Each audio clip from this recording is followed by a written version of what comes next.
క్రీస్తు శకం 33లో ప్రభువైన యేసుక్రీస్తు ఆరోహణుడయ్యాక రోమా ప్రభుత్వం క్రైస్తవులను అత్యంత దారుణంగా హింసించి చంపించడం మొదలెట్టింది. ప్రత్యేకంగా జెరూసలేం ప్రాంతానికి సంబంధించిన ఒక పారసీక ప్రముఖుడు సౌలస్ అనే అతనిని క్రైస్తవులను హింసించడానికి ప్రధాన అధికారిగా నియమించింది.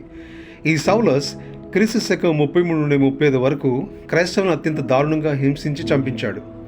ఇదే పనిలో అతను డమాస్కస్ వెళుతూ ఉన్నటువంటి దారి మధ్యలో ప్రభువైన యేసుక్రీస్తు అతనికి కనిపించడంతో అతను అక్కడే మారు మనసు పొంది సౌలస్గా ఉన్న తన పేరును పౌలస్గా మార్చుకున్నాడు. అతడు క్రైస్తవుడయ్యాడు.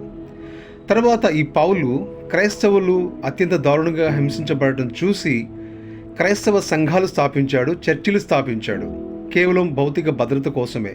ఆ రకంగా కట్టుబాట్లు, పద్ధతులు, ఆచారాలు, నిబంధనలు క్రైస్తవ సమాజంలోకి ప్రవేశించడంతో క్రైస్తవత్వం కాస్త క్రైస్తవ మతంగా పరిణమించింది.